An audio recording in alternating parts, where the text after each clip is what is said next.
Hi, good evening all, and welcome to IAS Factors Current Affairs Class 2. We are ready with the next important live, and today for the next 1 hour we'll go live. We'll discuss a lot of important topics for the 2025 UPSC examination, both for prelims and mains. And as you know, this is how the session goes. And let's take a close introduction. My name is Arjun Shankar. I'm the director of IAS Factor.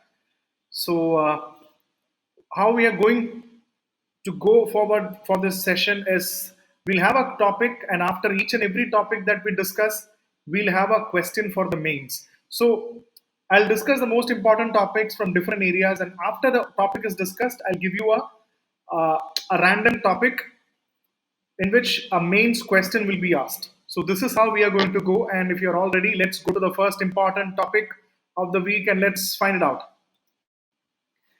What is OMSS? Because this is something that we normally read in the newspapers whenever there is a news on the Food Corporation of India, whenever there is a news about the FCI, we hear about the news called what is OMSS. So this is Open Market Sales Scheme. So it is actually talking about the concept of e-auction. What is this e-auction and what is this concept of OMSS? I'll explain it very clearly. So you must have heard about the Food Corporation of India, the FCI, which is something you must have already heard about. And when you see this grains here, you know that there is a Food Corporation of India which stores food grains. And FCI is a very important organization that is storing food grains. And this is something that they use when the states or other parts of the country needs food, they use it. So imagine that there is something called FCI here. So what happens is FCI is actually storing, this is a storehouse. FCI is actually storing a lot of food grains like uh, rice, wheat, and most importantly, rice and wheat. FCI is storing this. So what happens is at this point of time, there are various states who needs who are in that need of food grains. So what happens is FCI from this is the go down. You can see this is the warehouse of the go down. You can mark it as a go down. So what happens is FCI releases this food grains to the states or other people who needs the food grains. So what happens is through the warehouse, FCI releases this, and this point of release is through what is called as e-auction. You know what do you mean by an auction? So this is what is called as open market sales scheme. So please understand this warehouse that we're discussing is very important. Whatever there is inside this is actually distributed, this is given away to the states, and ultimately the question comes here. Is only the states eligible to receive food grains? Can through the e-auction program, through e-auction, and this is an article which clearly said, this is the reason why this article came in the newspaper is because states can buy rice food corporation without participating in e-auction, because this is a new news. You don't have to participate in e-auction. So my answer is no. This is not only the states who can get the food grains from the warehouse. So in short, this is the idea of Food Corporation of India's OMSS. Let me take you through the other important aspects, and let's go into the other important aspects and take a look at this. Here is the question that I asked you, and this is the answer that I'm giving you. FCI is actually giving in a lot of grains like this, but what happens is only the state government eligible to get through OMSS? No, please understand. The state governments can get it, the union territories can get it, and even bulk consumers, large, flour mill owners, millers, people who are trading in bulk quantities, rice, wheat, big merchants, bulk consumers can also get it, and also PSUs, government public sector undertakings, can also procure it from the warehouse, FCI. They can also get it, and private traders. If you are a private trader dealing in all these things, you are also eligible to get it from the FCI. Very important. And see, all these are different type of questions that they might ask you in the they can actually ask these questions in the prelims also. OMSS can be applied to which are people, and even NGOs. This is also, even institutions can be a part of this. You can see NGO, charitable societies, cooperatives can also purchase grain under OMSS. So very important. And most important, the exporters. In certain conditions, FCI also allow exporters to purchase food grains.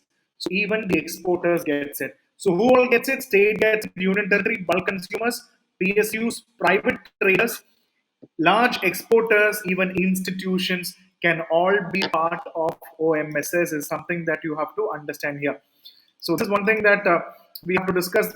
Open market scale scheme is applicable. FCI is giving away. And is this question, is it giving away all this thing? It is not only for state, it is for union territories, consumers, and all the people. They are getting the access to OMSS. Very, very important point. You should be taking it. And let's take other important random points from this, and let's move ahead.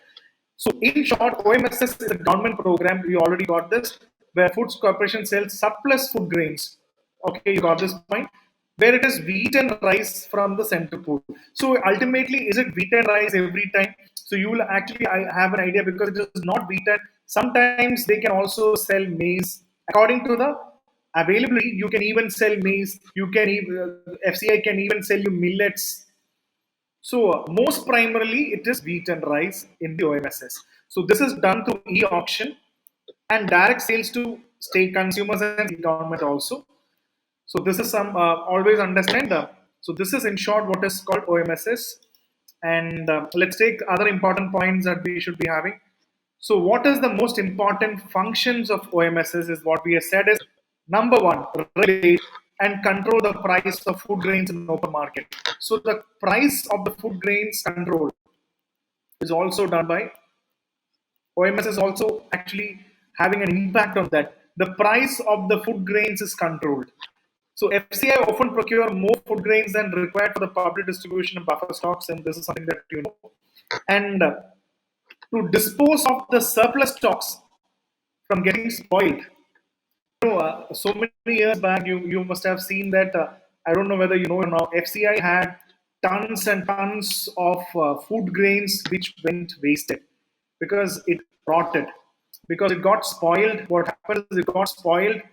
So there was a big criticism at that time that why didn't they release it to the common people or people who were in need? So that is one thing. And OMS is implemented by FCI. You know that. So this is the some of the important points that I wanted to give you. And now let's quickly move on to the other important points and check out what are the. Okay, so the scheme focuses on the sale of wheat and rice. I already told you. The sale of the food grains under OMSS is done through e-auctions. You already know that. Even without e-auction, it is happening. Government can also offer direct sales to bulk consumers, which is actually happening. States can do that. And who is fixing the price? Please take this point very clearly. Such points can be used in the prelims examination. The prices of the food grain sold under OMSS is fixed by Ministry of Consumer Affairs and Food and Public Distribution. Such things can be very, very important for the prelims option. So it is fixed by the Consumer Affairs, Food and Public Distribution Ministry, the prices of OMSS. So please remember, and is OMSS a great idea because it is also having a lot of challenges which we should discuss. The number one challenge is transporting and storing. You know, you have huge warehouses in India, but the problem is when you have tons and tons of materials to store, the logistic, the transportation, the storing of food grains is a very challenging stuff. And it is also said these are some of the important challenges existing with the OMSS. And people say that e-auction needs to be more transparent. So definitely e-auction, which is actually happening, needs to be more transparent. And one thing, OMSS can distort the market. What do you mean by distort? It distort it can you call it in economics as it's changing the equilibrium. It can distort the market. OMSS can distort the market. How? Let's find out. And that is how we should. This is a very important point because this is some of the negatives of OMSS. Logistic challenges. E-auction needs to be better. OMSS can distort the market. You know how? I'll tell you. Take an example. Let's take a small story. You'll be able to understand in a much more simple manner. I'll explain it clearly. Imagine that you are an apple seller. You are at this point. You are an apple seller, and you have a shop, and you are selling apples to the customers. And where are you taking the apples? Where are you buying the apples from?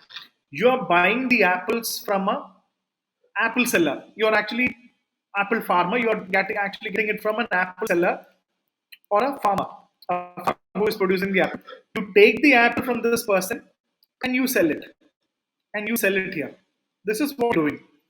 So what happens is the government, when the OMSS comes, well, the important factor is when the OMSS is coming, what happens is government starts selling apples at a very low price. Imagine that the farmer is selling the apple, say, just imagine a farmer is selling the apple at 10 rupees. What will happen is I'm buying from the farmer from 10 rupees. What will happen is the government will start selling the apples at say 5 rupees or 6 rupees. So obviously I'll start buying from the government. I'll start buying from the government. So you might not buy from the farmer anymore because you can get the cheaper things from the government. Very good.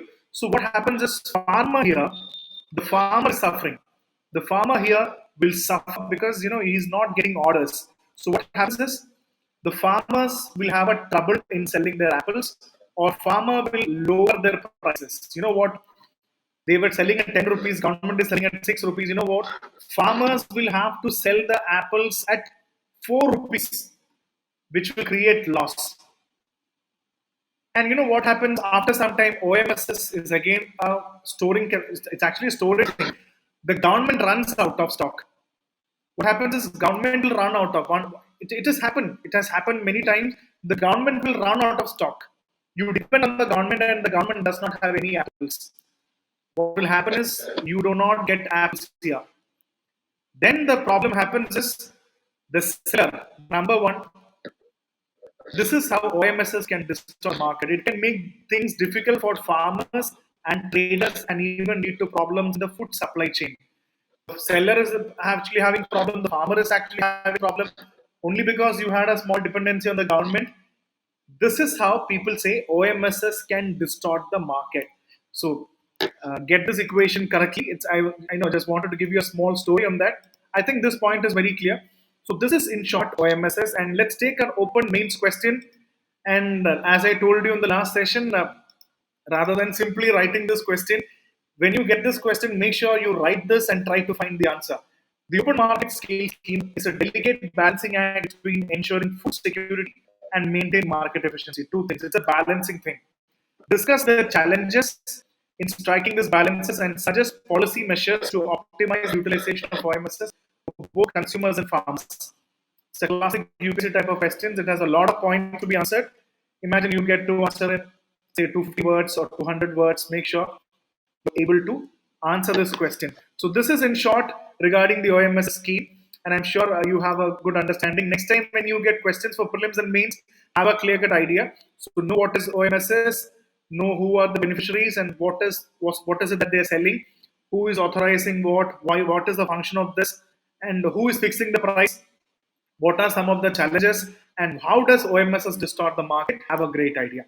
Okay, so quickly moving on to the next important topic is what is HDPE?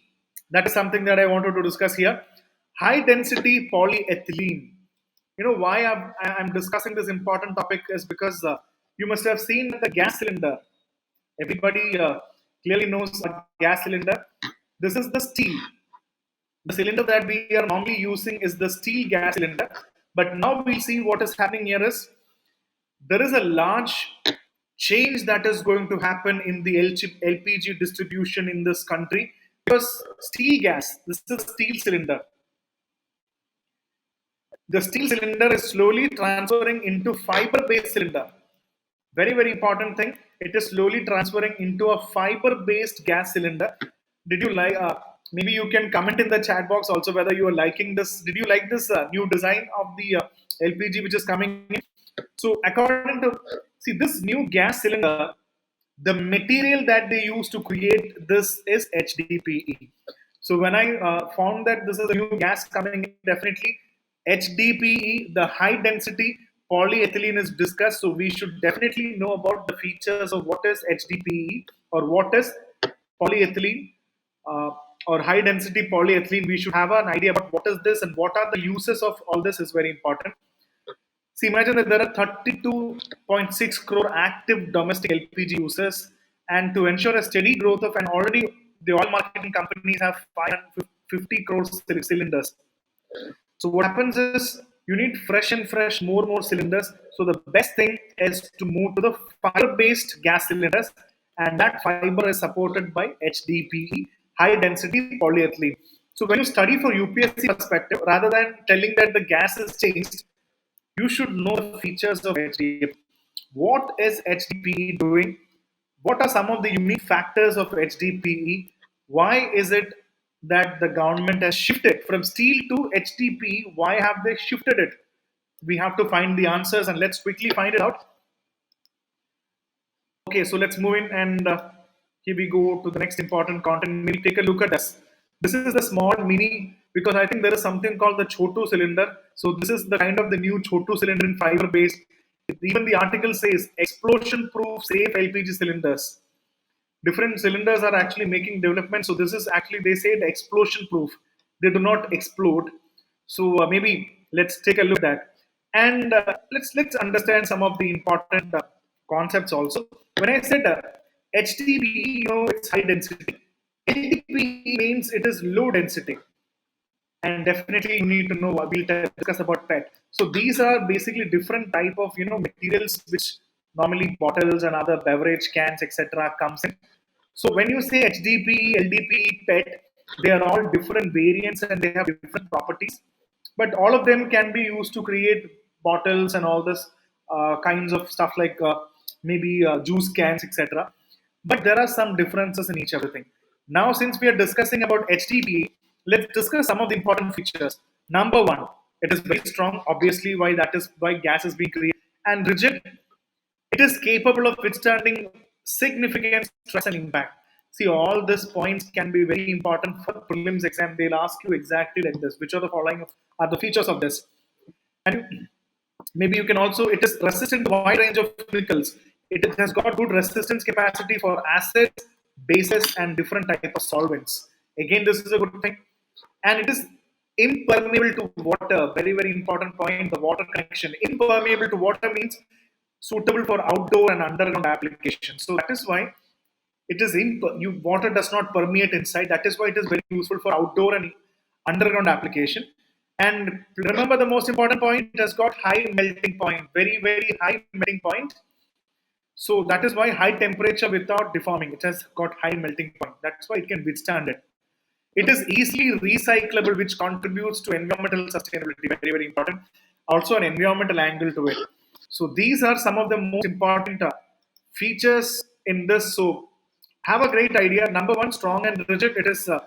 Uh, it is resistant to acids, bases, and it is impermeable to water. It has high melting point. It can be easily recyclable. I think you can easily remember the 5 features which are making it important. So almost LDP is very different from this. See, LDP constitutes most number of the package bags that you use. Uh, the sandwich papers, the sandwich bags are all part of this. And when you talk about PET, juice bottles like polyethylene terephthalate is what you mean by PET. I'm not going into the much, different aspects of HDPE, LDPE, or PET, but it's important that you understand what is high density polythene, LDPE. So just to give you an idea, it's already LDPE, and the PET is the most important juice bottles, juice cans we drink. So this is all about that, and let's see some of the important applications of HDPE also. Maybe you can have a very good idea on that front. HDPE is extensively used for making bottles. It's used for bottles, containers, jugs, and other packaging like food, beverage, industrial chemicals, etc., which I showed you the picture. And it's also important for making pipe, creating pipes, sewage systems. So that means plumbing, drainage activity. HDPE is a fantastic material, and is also used in fuel tanks, bumpers, and even automobile industry due to the chemical and resistance. And one negative which you can talk about is it's susceptible to degradation under. It is very susceptible to degradation under prolonged exposure to sunlight. If you put it in sunlight, it is actually a negative of the HDPE. While it has a high melting point, it can become brittle at very low temperature. This is again a negative. It can become very brittle, and it is not permeable to water, but HDPE is permeable to some of the gases, which can limit its use in packaging applications. So these are some of the negatives. These are some of the important areas where they use. Some of the negatives is very UV. It is very exposed to degradation from sunlight. It can be very brittle. and not permeable to water but permeable to gases. So this is about the HDPE, some of the features and some of the negatives that I wanted to tell you regarding the negative aspects. Okay, so mark it the negatives, and now let's see why are we moving on with the gas cylinder. Why is everybody moving on to the fiber based gas cylinder? It's because, please understand, they are resistant to corrosion, enhancing their durability and longevity. You know that the previous gas cylinder, have you ever seen a very clean, sparkling gas cylinder when the gas man comes to your home? No, you often see that it is corroded. But they say that this is not the resistant to corrosion. And the translucent body allows users to easily check the LPG level. A good news for all the women and men working out in the kitchen, because it's ultimately people, both men and women have a problem sometimes to check, have an issue regarding finding out whether the gas is full or not. But this is a good news for both the people, or all the people working in the kitchen, is because you can check out that the translucent body gives you LPG level. The LPG level, so guesswork is not needed. You don't need the guesswork anymore. So these are some, very safer than steel cylinder due to the improved burst resistance. That is very important. And but the biggest negative is this kind of cylinders are very expensive than the traditional steel cylinders. So widespread adoption to this can be difficult because pricing is going to be a big challenge here. And you need to educate consumers about the benefits of this new age cylinder. We have to teach them. It's going to be a challenge also. So these are some of the important points regarding the new fiber-based cylinder. So let's take a quick question. Let's go on to a quick recap of what we have learned. So we discussed about why HDPE, what is high density polyethylene, and we discussed about the different features and the 5 important features of HDPE. Also knowing about LDPE and PET. PET stands for this polyethylene tetraphthalate, and what are the materials used, and what are some of the negatives, and what are some of the benefits of HDPE as compared. And when you compare it with the cylinder, from the cylinder level, what are some of the important things that you can see here, and why people need awareness. And then let's take a main question here. Think, rather than simply watching the class, think whether you're able to answer that clearly. Evaluate the potential of fiber-based composite LPG cylinders to revolutionize the LPG system in India. Discuss the challenges that need to be addressed to ensure their widespread adoption. You see. So first of all, in this mains question, all you have to do is you have to make sure you have to evaluate the potential of what fiber-based composite LPG cylinder revolutionize. See, how is it? So basically, in the first session, you have to evaluate potential. Number one. Second is you have to discuss the challenges that need to be addressed to ensure the widespread, to make it a safe and widespread adoption. What are the challenges?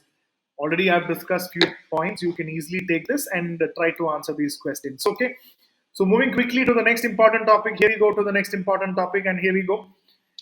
Now let's take some important questions from international relations, oil, international diplomacy. So a lot of things. I'm going to discuss a lot of important topics here. So please be ready. So when I talk about oil, this is just a small statistics that in last 2 months, India surpassed China to become Russia's top oil buyer. So, the statistics can change every now and then. Maybe next month, China will again overtake India and become the biggest Russia's oil. What are the important things that we have to learn here? Number one, Russia, as you know, is one of the biggest oil producing or oil suppliers of the world. And post the Russia-Ukraine war, you know that Russia is targeted by Western countries, especially United States of America, the UK, and the most important, the European Union. They have imposed something called as sanctions. You know that. What do you mean by sanctions? Very, very important. These are all. I'm just trying to make you an understanding. So Russia already has a lot of sanctions. That means when Russia is having sanctions, Russia is on sanction by different countries like European Union, UK, US, and other countries that put a sanction. Means it's like a kind, you call it in economics as different type of trade embargo sanction. That means you do not buy from Russia. You isolate Russia. That is another theory which we'll discuss about sanction, different type of sanctions, embargo. Basically, in simplest term, understand, we will not trade with Russia. No trade with Russia. So no trade means no export, no import, nothing with Russia. So this was against Russia-Ukraine war. So Russia is already having a problem. And this scenario has created that Russia, since nobody is buying from Russia, just imagine from the situation. I'm giving you this idea, and then we'll discuss the important topics like once I tell you this whole concept and then idea is what is OPEC. I'm discussing about OPEC. What is ESPO blend? You see this thing in the newspaper every time. What is ESPO blend and REBCO oil? All these are different type of Russian oils. ESPO blend, REBCO. What is OPEC plus? I'll discuss 3-4 concepts like this to basically understand simple thing. Okay, and I'll also in this context I'll also tell you about what is the oil production, which are the oil producing countries of the world or oil producing countries of the world, and also what is OPEC, and on top of that India and oil. I'll give you a lot of prelims questions that can come from this area, especially the MCQ question and also written question like India and oil production. What is India's capacity? So this is a very vast topic. I'm trying to cover most number of topics from here. So just imagine Russia in the Ukraine war, everybody has put sanctions. You know that every major country, or Russia is actually on sanctions. Just imagine. So what happened is, please understand. Previously, there were imagine there were 100 buyers who were buying from Russia, but now after sanctions, what happened is now there are only 7 buyers who are buying from Russia. So what happens is Russia is having a lot of oil like this. It's lying vacant. Nobody is buying. 100 buyers is now reduced to 7 buyers. Nobody is buying the oil. So what happens is Russia will reduce the price of the oil. Obviously, they'll reduce the price of the oil. So that has been a very important thing for India because India needs a lot of oil. This is why India is not self-sufficient in oil production. Is India producing oil? Yes, India is also producing oil in India, but it is not, sufficient enough to meet our demand. That is why India is importing oil. So Russian oil, as the price has come down, that is why India is seeing this as an opportunity. Very important. This is the whole idea. The international, equation regarding this. So India is getting it. Also, China is also getting this. So this I wanted you to have a close idea about all this concept. Now we'll understand one by one what are the important concepts. Let's take one by one. So please take a look at India surpassed China to become the world's largest importer of Russian oil. I said this can change in another month. China can again come back. So it's not a big deal. Understand the basic politics involved in that. And Western sanctions on Russia following the invasion of Ukraine led to discounted oil prices. This is what I told you. The Russian oil prices have come down. That is why countries like India and China take seeing it as an opportunity. It is making it attractive for Indian refiners. So it has led to the change in flow of certain types of Russian crude like ESPO blend from traditional China. So that means we need to understand what is the concept of ESPO blend. Let's take a look at that. Next time when you see the newspaper, you should have a clear-cut idea about what is ESPO blend and REBCO. So this is ESPO blend. Take a look at that. What is basically ESPO blend? Is because, see, this is an expansion or an acronym. ESPO means Eastern Siberia Pacific Ocean. This is blend. It's a pipeline from Russia to Asia Pacific region. So this is a crude oil that is transported. So this is basically ESPO blend is a crude oil. Number one, this is a crude oil, which is actually transported from Eastern Siberia Pacific Ocean, which is meaning ESPO. ESPO is a region from Asia Pacific. So this blend is the light. So please remember some of the features. This is very light and sweet crude oil, meaning it has low sulfur content. That is the most important point that you note. ESPO blend is low sulfur content. See, these are all questions they can ask in UPSC prelims. Which of the following? ESPO blend is a crude oil which is high in sulfur content. Statement is wrong. See, we have to have a clarity on that. ESPO has low sulfur content. It is light and sweet, and it has gained popularity in Asian markets. It's actually very popular in the Asian markets, particularly in China and India, due to the favorable characteristics. So please get this point correct. So light and sweet and low sulfur content is ESPO blend. It's named after a region. So what is REBCO? What is REBCO oil, or the Russian export blend crude oil? Let's take an understanding at this point. It is called Russian export blend crude oil, which stands for Russian export blend crude oil. Is a major type of it's from Russia, and it's basically sourced from Ural and Siberian region of Russia. So it's another type of crude oil. It's again a crude oil, but different thing. Please take, it is not sweet. It is sour crude oil. Very, very important. ESPO was sweet. This is sour. And the sulfur content is very, very high. Very, very important. Sulfur content is very, very high, and REBCO is often used as a benchmark price for crude oil. So, there are different type of crude oil, but REBCO is the benchmark. When everybody talks about crude oil from Russia, REBCO is often treated as a benchmark oil, but it is small and the sulfur content is high. This is one reason why, which is posing a challenge to India. The high sulfur content of REBCO is the challenge to India because you know why? India need to invest in upgrading the facility to process it. You know, when you get crude oil, you need more machineries to make it. The sulfur content of poses a challenge for Indian refineries as they need to invest in upgrading their facilities to process it efficiently. Because sulfur content is high, our facilities needs more upgradation. So when you have to upgrade your facility, what happens is you have to invest. That is why it's a challenge. The REBCO oil is also a challenge for India. So know about this thing because it can be very useful for your prelims as well as mains examination. And now let's look at the buyers of Russian oil. India buys from it. Who are buying Russian oil? It's not a small list. There are big lists, but I'm telling you, India buys from Russia. China is also buying. Turkey is buying, and European Union countries were buying, but recently they have decreased due to the sanction. Sanction means no trade, no relation, anything. That is why, and other Asian countries, there are other Asian countries depending on Russian oil.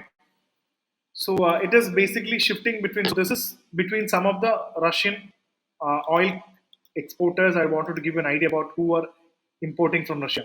And now let's take a close look at this for your prelims perspective. Let me give you some few facts. If you get a question, which of the following countries are major oil supplying countries?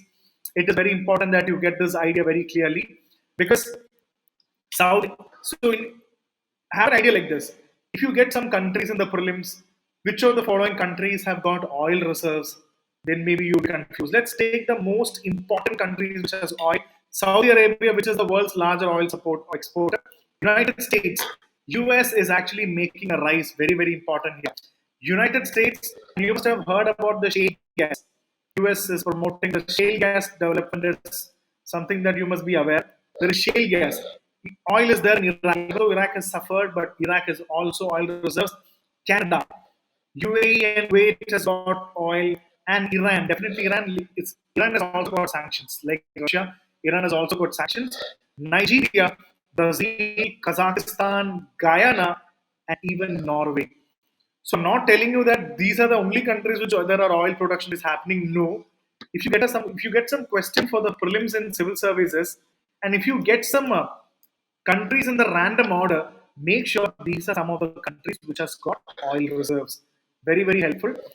And let's take an analysis of India. Let's take oil in India. What is the relation between oil and India? Maybe we'll have a small analysis between oil and India. You will understand that India is a producing country, but it's not a major player on the global stage. India's domestic production fulfills only a small portion of its oil product. Very, very important. It can only meet a small oil demand, a small portion. The rest of the thing has to come from import. It has to be imported. But still, it is important to know India when it is oil. It is important for prelims perspective. I'm giving you all this content here. You should know some of the important things for India and oil production. We are discussing a lot of topics. Don't think that we are stuck in oil. We are discussing different topics, but not we'll discuss everything from oil. Where in India can you mainly find oil? Number one, Western offshore, particularly Mumbai Highfield. You must be knowing. In Mumbai Highfield, oil can be found. Accounts for the largest share of India's oil production. You can see largest share of India oil production come from this, and you can also check Assam and Gujarat. Obviously, Assam and Gujarat, especially the Cambay Basin. So please remember Mumbai High, Cambay Basin, and the Barmer region of Rajasthan. So Mumbai, Assam, Gujarat, Rajasthan, and eastern offshore, including the Krishna Godavari Basin, the eastern side, and even in Tamil Nadu. There are some places in Tamil Nadu, some places of Andhra Pradesh, and even Arunachal Pradesh in the northeast, Kharsang oil field. All this can be important. So remember this concept. Kharsang is actually being mentioned here. So take a look at this. So remember Maharashtra, Assam, Gujarat, Barmer region, Cambay Basin, Krishna Godavari Basin, Tamil Nadu, Andhra Pradesh, Arunachal Pradesh, Kharsang. And also remember some of the oil refineries. Please have an idea because you should get this idea. You have a refinery in Kochi, Nagapattinam, Chennai, Tatipaka, Vishakhapatnam, Haldia, Nuwaligarh, Kolkata, Umiam, Guwahati, Digboi, Bongaigan, Barauni, Bina, Mathura, Panipat, Bhattinam, Manali, Vadinagar, Jamnagar, Koeli, Mumbai, Puram or Mangaluru. You can actually, know this. These are some of the important regions which is actually coming up with all these factors. So I wanted to give you an idea about this. And now I think we'll move on to another important topic is OPEC. I think all this Russian oil and the different type of oil is clear. ESPO, why sanctions is there, REBCO, the major buyers, some of the major oil exporting countries in the world. And now in this context, it is very important that you know what is OPEC, because that is something that you should be knowing here. OPEC means, take a look at this. It's an intergovernmental organization. You can clearly understand what is the 13 oil producing nations. They are also oil and petroleum. So they are also oil producing nations. It was founded in Baghdad in 1960. So it's not something new. We can also ask this prelim question. OPEC is an intergovernmental organization found after 2000 in 2005. No, it is not 2005. It is 1960 in Baghdad in Iraq. So for the members, Iran, Iraq, Kuwait, Saudi Arabia, and Venezuela. So take a close look at this. The headquarters of OPEC is located in Austria. All the other countries, Iraq, Iran, Kuwait, Saudi Arabia, Venezuela. So please remember how is this thing working out clearly. And take a close look at this. They are the OPEC countries. So definitely they are countries where definitely oil is there. The countries have come together to create the intergovernmental organization. And this side, you have Russia, another group of country, another country which is actually very popular in oil. So there is one type. OPEC group means there are some countries which are all creating oil. So what happens is one time, this is the world. Imagine that this is our world. This is the world. The world needs oil. Where will the oil come from? The oil will either have to come from OPEC countries or it will have to come from Russia. So what happens is the world depends on oil from these countries. We need oil where we are dependent on oil from all these countries is the important thing. So what happens is when OPEC is actually doing this, what happens is OPEC starts behaving like a cartel. This is a small negative. What do you mean by cartel? Cartel means a mafia, like a thing where you control everything. This will control the price of oil. If they OPEC say, imagine that we are trading with OPEC. If OPEC say that for 1 barrel of oil or petrol, say imagine we'll charge 1,000 rupees, but where's the price is just 800 rupees. They say we'll charge 1,000 rupees means the world will have to take for that 1,000 rupees. This is cartelization. They decide everything. So please understand this concept. I just wanted to give you an idea on that. So now let's take a look at some of the important countries. So what are the countries? Because this can be also a question for the prelims examination because you'll get an elimination. Which of the following are part of countries? So imagine as of September 2024, we're discussing Algeria, Angola, Congo, Equatorial Guinea, Gabon, Iran, Iraq, Kuwait, Libya, Nigeria, Saudi Arabia, United Arab Emirates, and Venezuela. So there is no Russia inside OPEC as such. You can see, look at this organization of the petroleum exporting countries, the oil and petroleum exporting countries, the organization, the OPEC countries, the organization of petroleum exporting countries. You can see Algeria, Angola. So some of the countries are in Africa, some of the countries are in Africa, some of them are in Asia, and some of them are even in South America. So all of them, the primary goal of OPEC is to coordinate and unify the petroleum policies. So they want to create a good policy that will help all the countries. So this is the OPEC. So please know this is an organization. Have good clarity on this. And let's take another important point. So OPEC holds significant influence in the global market. You know it very clearly. And its member collectively control a substantial portion of the world's Oil reserves and account for a significant share of global oil production. Correct. All of them are oil exporting countries, organization of petroleum exporting countries. And as I said, they have started acting as a cartel because they started acting like a mafia. They decide everything. And recent years, as I said, OPEC is on one side. As I told you, what about the other oil countries, especially Russia leading it, not all the countries. So that is why they have created. How about adding Russia and other oil producing countries which are not in OPEC? How about Russia and other oil producing countries? And some of the larger oil producing countries are already there in OPEC. What if there is some countries that are not part of OPEC? What will we do? Why not? Why don't we actually have a relationship between the other countries? So OPEC and other countries are joining together. That's what is called as OPEC plus. Very important. Previously it was called OPEC, and now it has become OPEC plus.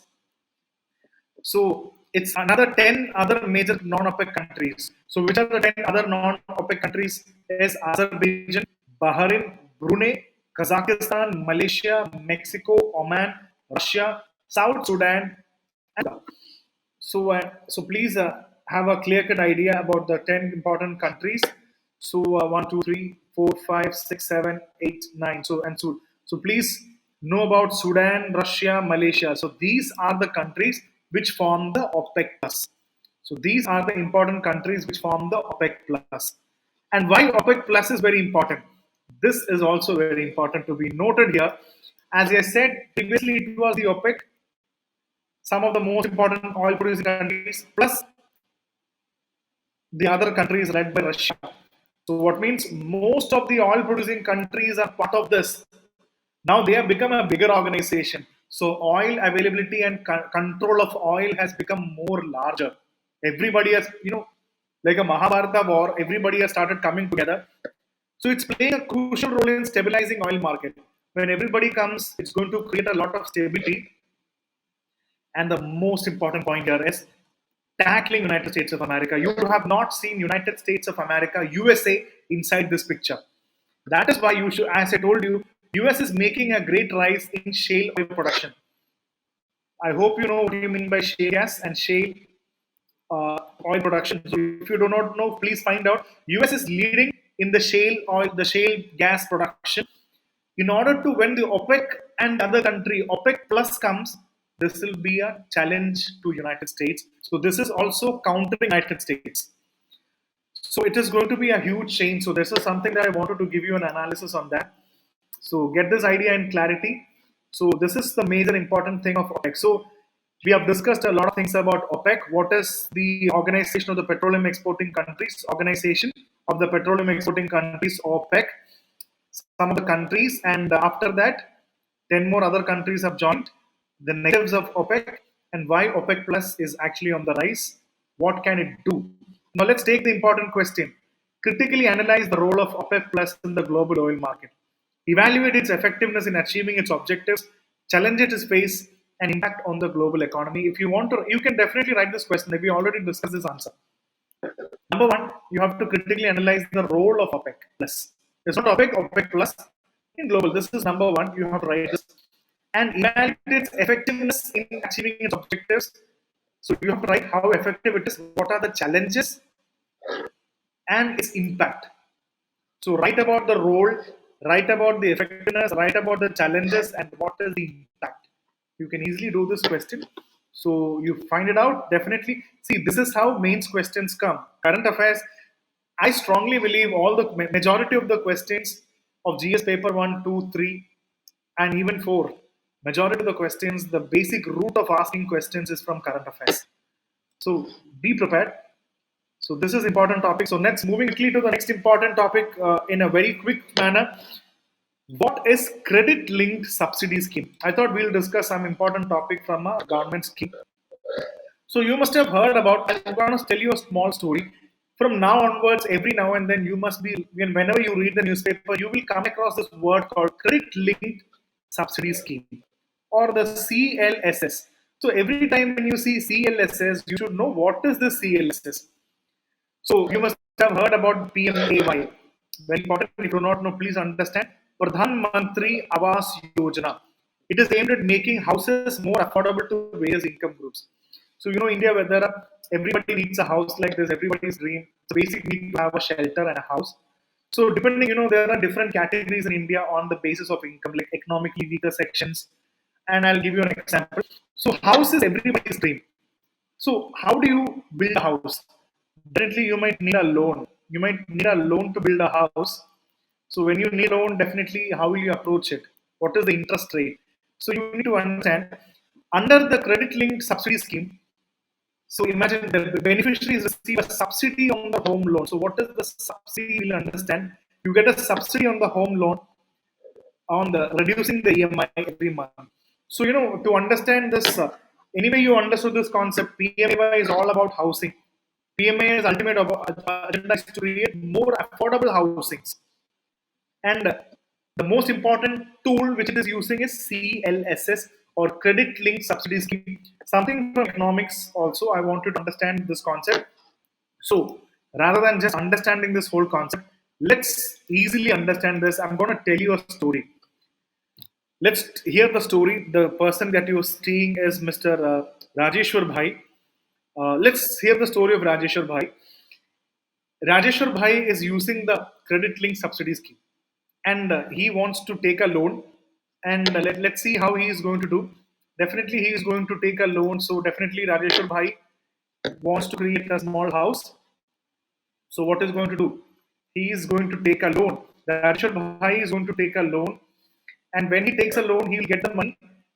There will be a bank or a financial institution which will be giving this. There is a little bank or an institution which will give out this loan to Rajeshwar Bhai. So Rajeshwar Bhai wants to build the house, he has to take a loan. There will be a bank. So when he takes the loan, definitely Rajeshwar Bhai will have to pay the interest every month. There will be an interest.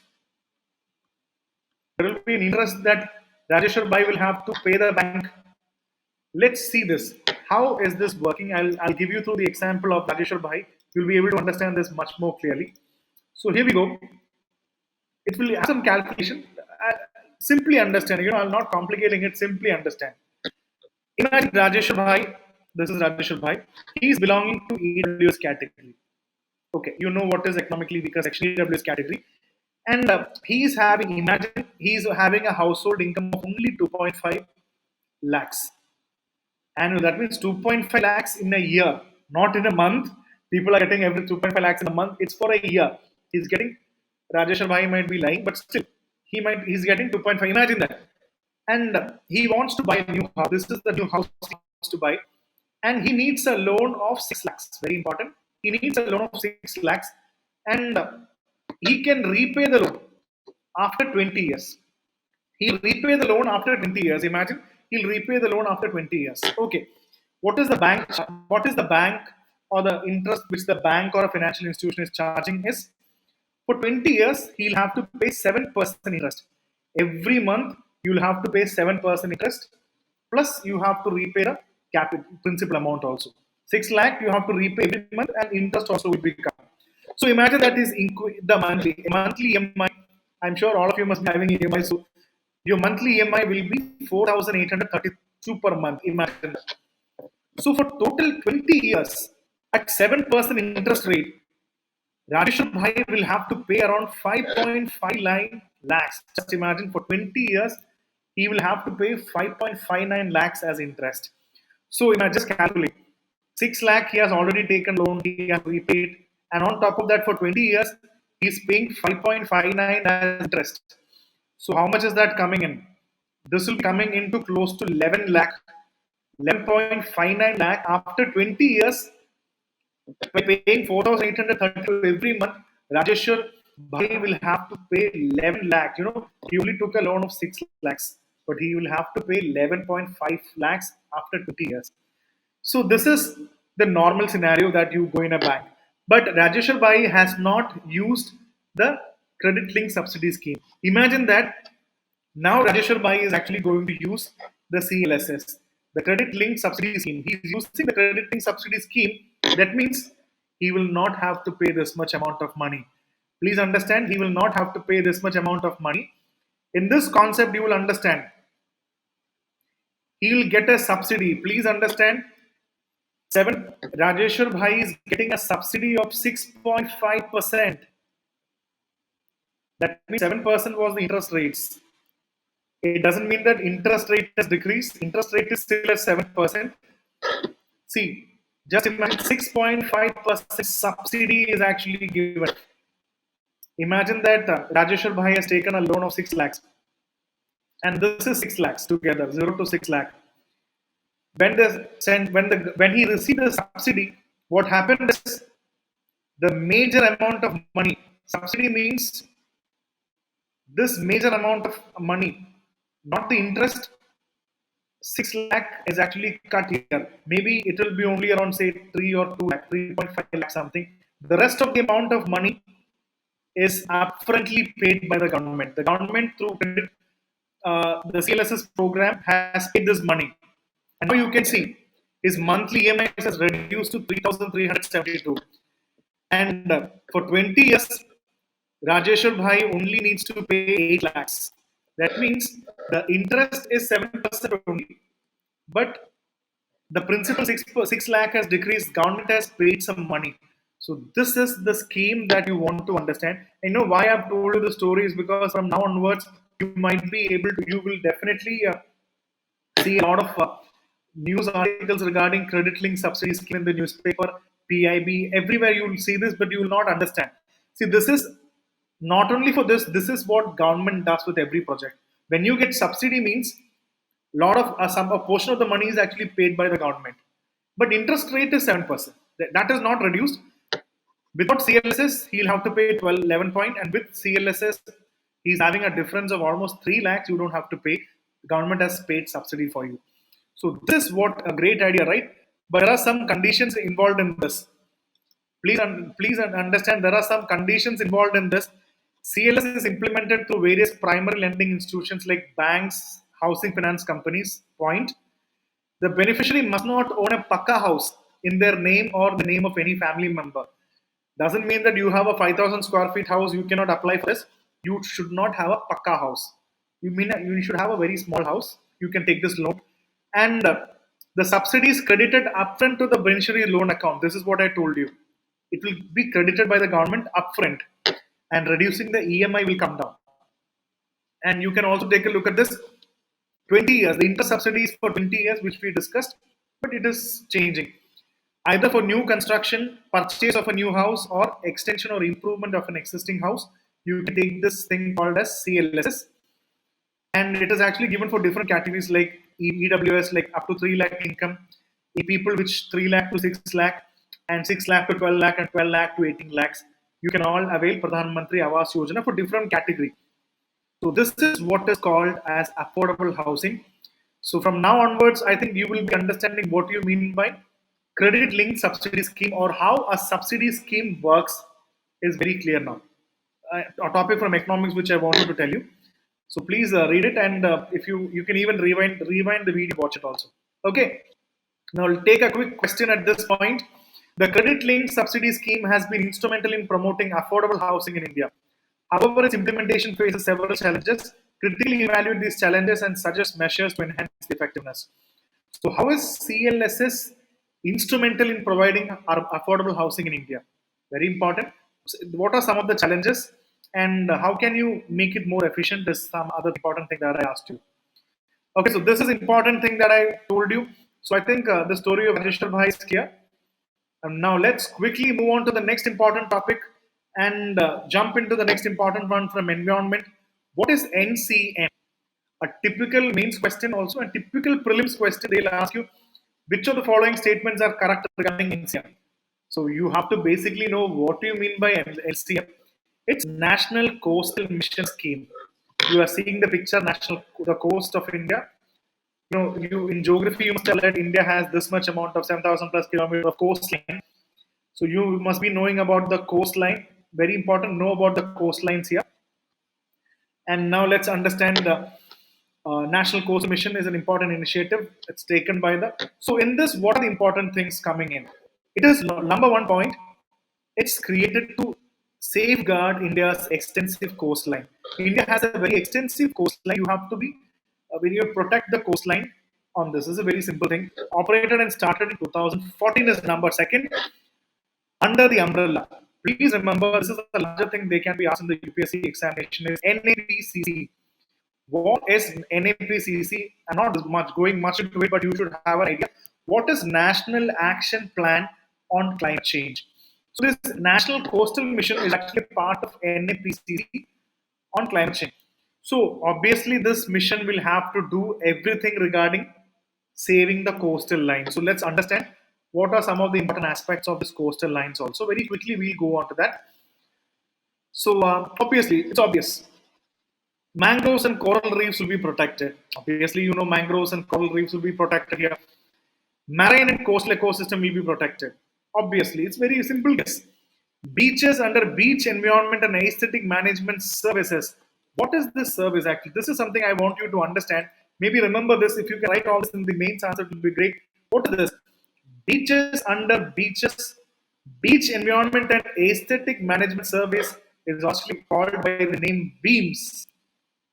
BEAMS. This is called by the, it's a program called BEAMS. But you know, when you write all these things in your answer, especially for the mains exam, this vocabulary you're getting good marks. So obviously, what is the mission? Protected mangroves, coral reefs 2, marine 3, coastal ecosystem 3, 4, beams, beaches, and obviously beach cleaning drive. You have to make a good cleaning drive, clean the beaches. So this is the National Coastal Mission: mangrove, coral reef, marine, coastal ecosystem, beams, beach environment aesthetic service, and beach cleaning drive. So 5 points. If you remember this 5 points, absolutely good. You will be able to write a good mains answer from the perspective. And let me also tell you other important things that will be a part of geography is also coming here. The National Coastal Mission is also concerned about maintenance of infrastructure like sea walls, breakwater, groins to mitigate erosion, flooding, and other coastal hazards. See, the picture that you are seeing on the screen is called groins. It's called a groins. America, it's American, metrology. It's called the groin. It's called the groins. See, it's what is groin? Take a look at this. Just like a small construction that you see is constructed in the beach. A small question from groins. This is groins, and withstand the coastal community, withstand the coastal community against climate change, sea level rise, extreme weather events, ocean acidification, etc. Because coastal communities also need to be, preserved. People who are living on the coast, they should be prevented against climate change, sea level rise, extreme weather events, and also ocean acidification. And beams. Obviously, I told you beach aesthetic. Please remember this beams. So, what is groins? Let's take a small look at. Maybe I'll give you a small idea about what you mean by groins to have a from an academic perspective. Take a look at the sea. Have you seen this construction which is actually there in the sea level? Take a look at this construction. So a groin is the rigid hydraulic structure built, very important, remember, it's built perpendicularly from an ocean shore of a river bank, interrupting water flow and limiting the movement of sediment. So it is actually something created perpendicular from an ocean shore. It is made out of wood, concrete, or stone. It can be anything, wood, concrete, or stone. And in ocean, dams create beaches, prevent beach erosion. You know, it can create, prevent beach erosion. When you create this, it can prevent beach erosion. And you can even see it creates a sediments. You must have seen sediments accumulating in the beaches like this. In this region, you must have seen sediments accumulating like this. So a Gryon maintains wide area of its beach on its updrift side by trapping the sediments suspended in the ocean current. This process is called accretion of sand and gravel. So this process is called as accretion. You must have seen sediments actually on the beach shore, which is called as accretion. Just telling you all these concepts. You must have seen this in the beaches, etc. So this is one type of gryons can create, accretion or sedimentation. It is perpendicular. So know about this was something randomly about coastal mission. I was telling about groin management in India, and some important points for the prelims examination. which they can ask you in the MCQ scoring.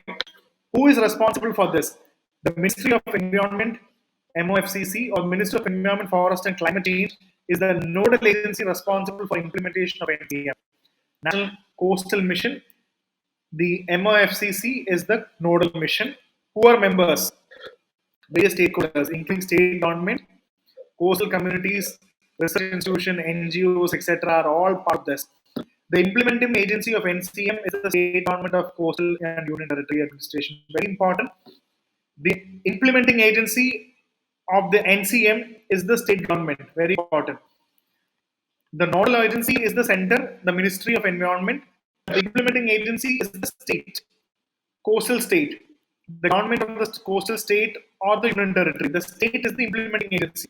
And already, successfully, like a similar project of NCM, you can remember ICZMP.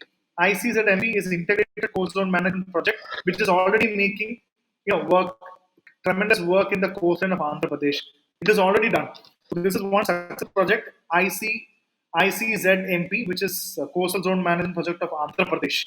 It is already under. So this is all in terms of NCM or National Coastal Mission. So before we go on to the questions, please know what is NCM, why it is created, who has created, what are the important features or the main cardinal points why you need this thing, and also what are some of the important activities of NCM, beams, withstanding climate events like what, construction, maintenance of Groynes, etc. I told you what you mean by a Groyne, and who is the nodal agency, who is the implementing agency, who are part of this agency, and an important project that is successful. So all this thing together has created this thing. And now, main question here. Climate change poses a significant threat to India's coastal regions. Critically analyze the role of National Coastal Mission in addressing these challenges and suggest measures to enhance its effectiveness. So this is another important thing. Climate change poses a very significant threat, and how is NCM addressing all these things? I think you can easily write this question. So now we have already hit the time. So and I'll go on to one more important topic that I wanted to going forward. So I think I'll complete one more topic and then I will split the session. And let's take an important topic as this is from environment and definitely from a bit of science and technology and biotechnology involved in this. What is the concept of waste to energy? If you see a concept of WTE, in science we have discussed something about WTE, LGTE, etc. What is this technology? What is something called waste to energy? Just imagine this is a waste basket. From waste, that means from garbage to energy. This is what is called creating energy from the garbage. So imagine that there is something called the garbage like this. There are various mechanisms in which you create electricity. This is how we have discussed this. What is the concept of WTE or waste to energy or garbage to energy? So imagine that this is all garbage. There is one way which is called A.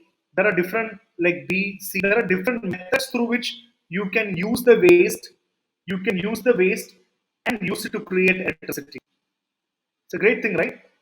One of the very interesting things, that's a good thing that you are knowing this, you can use. What are some of the advantages of using this? Is maybe we can discuss it very quickly.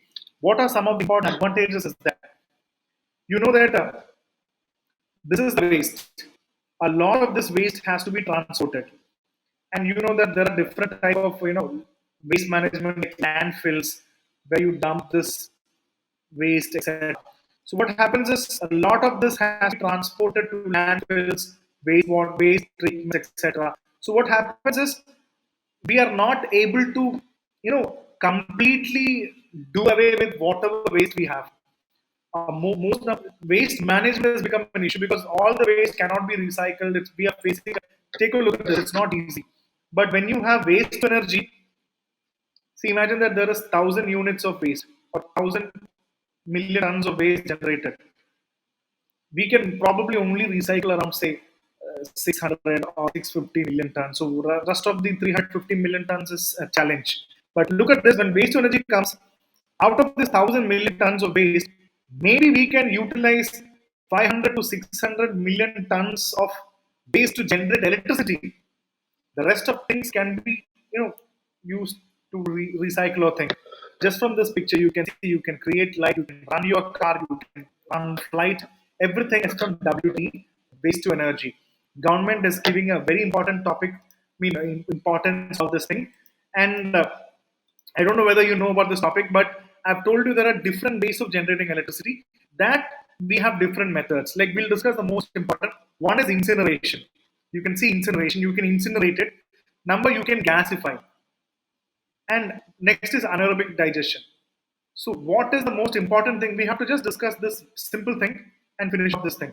So I think you got this idea why waste is managed and why is the need for managing this waste energy, because if we can create the most out of waste to electricity, it's a great thing. Now let's discuss the first. Just take the most important points. In incineration is a method here. What is important is what is the byproduct? What are we getting here? Just imagine. The most common thing is, incineration. It involves burning waste. You can see waste collection, prehydration, and the waste is actually burned. You can see here waste is collected. It is actually going through like this.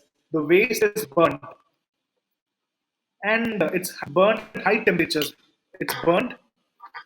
Let's mark it as burned. High temperature generate heat, which then used to provide, just like creating electricity, it's creating high heat, and that heat is actually generating the turbine, and electricity is produced. Electricity is produced, and this method converts the waste into ash, flue gas, and heat. In some cases, heat generated by incineration can be used in electricity. But this is how it goes. It is so simple thing. Incineration means you're burning at high temperature, heat generating. Let's sum it up quickly and finish it off this topic. And this is how number one point: burning high temperature. It will provide heat, and the heat is turning the turbine, and that creates electricity. So what does it convert? It can convert the waste. It will convert it into ash, flue gas, and heat. So this is something people say it is very controversial. People say this is very controversial. You know why it is called controversial? Is because incineration can leave a lot of waste. It can create a lot of pollutants in the air. You can just take a look at the air. It can create a lot of pollutants in the air. A lot of pollutants can go in the air, which is a very negative thing about incineration of WTE or the waste to energy. But let's take another quickly. Let's take another important method is gasification. How gasification works, let's take quickly. This is another method of gasification. In this process, waste is heated. Again, waste is heated, you heat it in a low oxygen environment. The key word is low oxygen, but it is not no oxygen. No oxygen means it will become anaerobic. And it will become anaerobic. It is low oxygen. And what is created? The byproduct, previously it was ash created, now it is syngas. Very, very important. This process creates syngas, can be combusted to generate electricity or can be used as fuel for industrial products. So by gasification, you heat it in a low oxygen environment, you create syngas. That is the most. And gasification can produce more energy as compared to incineration. These are all prelims points. Incineration is better or gasification. In terms of energy per unit, more energy is created in gasification than uh, incineration, which is more pollutant. Incineration is more polluting, gasification is less polluting. It's not zero polluting, it's less polluting. In incineration, you use high gas. In gasification, low oxygen environment, and you produce syngas. That is the most important gasification thing that you have to understand here. And now let's move on to the last important method is anaerobic digestion. So obviously, you anaerobic digestion. Obviously, you mean absence of oxygen.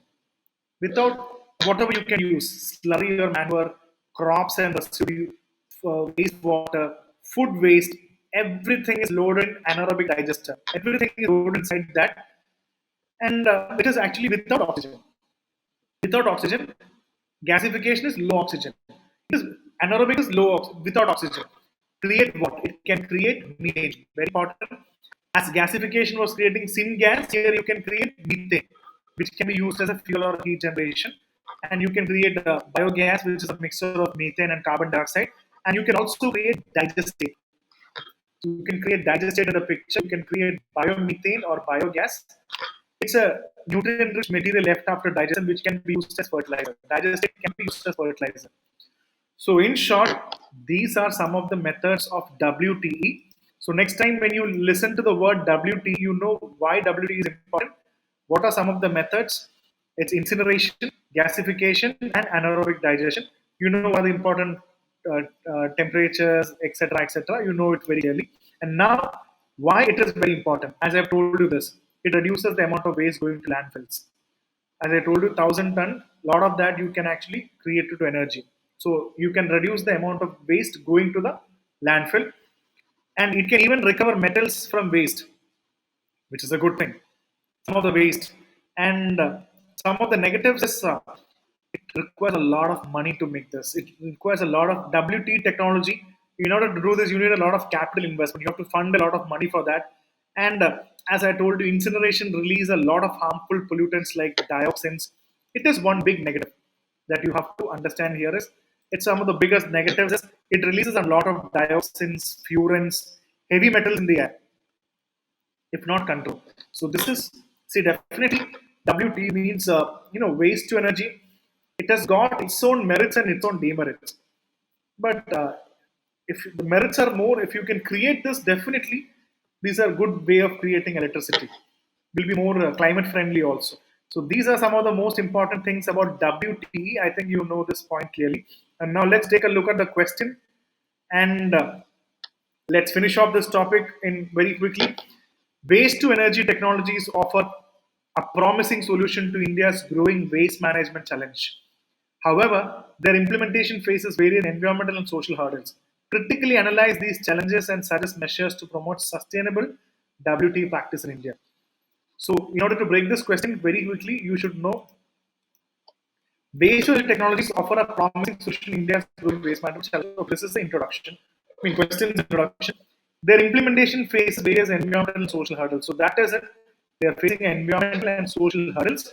Critically analyze the challenges and suggest measures to promote. So first of all, you have to identify what are the environmental challenges and what are the social challenges and what are the challenges, and then you have to suggest measures.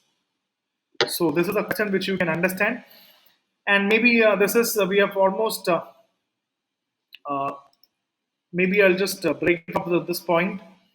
I had a small geography thing to be discussed, and maybe hmm, I'm not able to see the chats this time. Maybe we'll limit this session to this point, and maybe we'll go on to the other. We'll have the other important current affairs session live in few days or 2 or 3 days. We'll have another session. I'll announce this in YouTube, and all the video. You can watch this video in the YouTube itself. Not in the video. You can go to the IAS Factor channel. You can go to the live section. There is already video will be there. You can watch the video again. So I think we'll finish up with this many points, and there are more topics. I'll cover the next important live is coming in 2 or 3 days. Be in touch with IS Factor channel. We'll definitely come up with the live. I hope you must have got a lot of points to think, a lot of questions to write also.